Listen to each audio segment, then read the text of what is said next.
Well, leading up to the financial crisis, which it technically started in 2007 and spread into 2008. By 2008 is when, the banks started to actually go out of business and things started to really collapse. And before that happened, people were calling you Dr. Doom. Yeah, that was CNBC started calling me Dr. Doom back in 2005 when I started talking about all these problems. And of course, after all the problems that I was warning about, all those forecasts came true, they basically stopped having me on. It wasn't immediately, but they gradually phased me out, and then they stopped inviting me back. So, they only want the people who get it wrong to come on.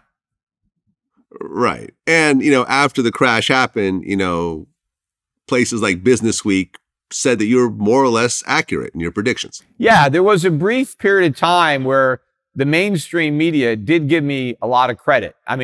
Not everybody in the mainstream, but there were some people. A lot of people tried to tear me down. They tried to claim, well, I was just a stop clock because I had been warning about it for years, which was true because the problem was building for years. It didn't just happen overnight, right? The real estate bubble inflated over time.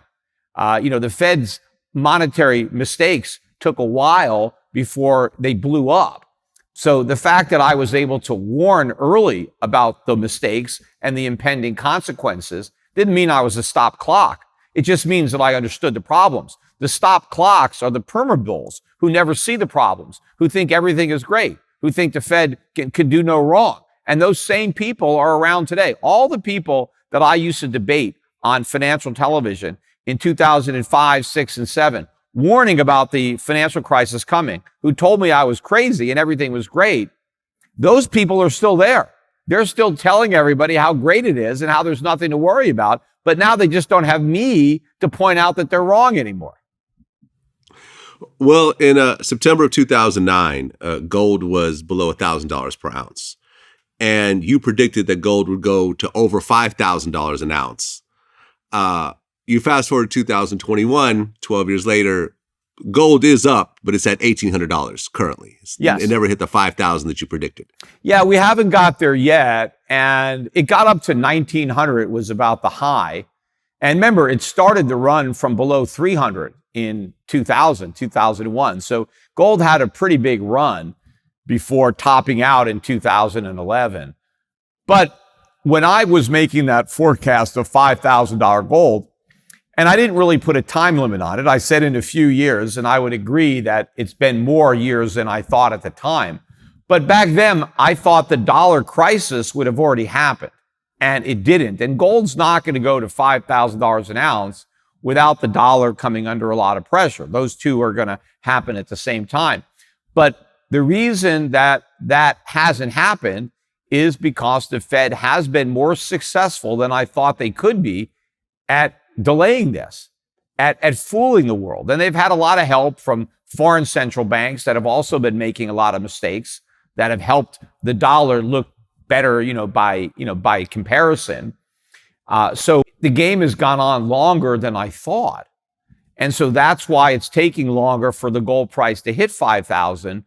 But I think now, based on all the money that we've printed since I made that forecast, and all the money that we're likely to print over the next few years, 5,000 is low. I think the price of gold is going much higher, 10,000, 20,000. It's going to be a much higher price because it's not really the price of gold that we're measuring.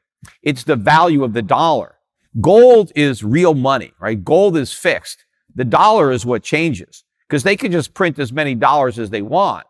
And so as they print more and more money, we're not mining the gold as fast as they're printing money. So as they keep printing money and the supply of money grows and the supply of gold really doesn't grow very much, you now need more and more dollars to buy an ounce of gold.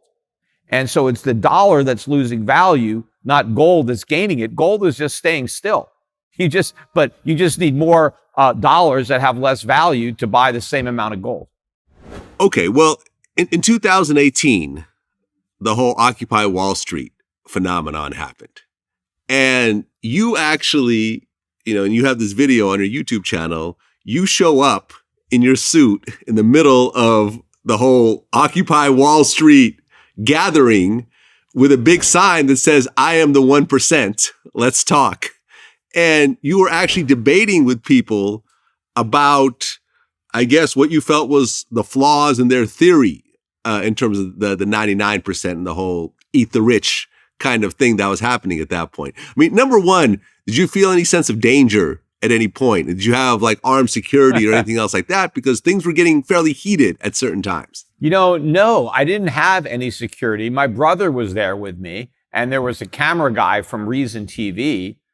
But no, I mean, we didn't feel threatened at all. I mean, I think that's a big difference between back then and today. I don't think I could do that today in this toxic environment that we live in today. I think that violence may in fact have happened. But back then we were more civil. And, the reason I went down to Zuccotti Park, which was where the occupiers were protesting, was at the time, a lot of people were blaming Wall Street, blaming capitalism for the financial crisis and, the Great Recession. The government, of course, was trying to blame capitalism. They never want to accept responsibility. But I knew that it was the failure to have capitalism that was responsible. It was the central bank. It was the government and the Fed that together created the conditions that produced the bubble and then the ensuing crisis. That if we actually had a free market, if the market set interest rates and not the government, if we didn't have the government guaranteeing mortgages, if people could only borrow money to the extent that they could prove that they were good for the loans, right, we wouldn't have had this bubble and we wouldn't have had the huge recession when the bubble popped. So I wanted the people in Zuccotti Park to understand the source of the problems that they identified was government, not capitalism. And so they shouldn't have been on Wall Street. They should have been down on Pennsylvania Avenue. They should have been, protesting at the White House or at Congress, or they should have gone down to the Federal Reserve Building in DC and protested there. And that was the point that I was trying to make by going down there.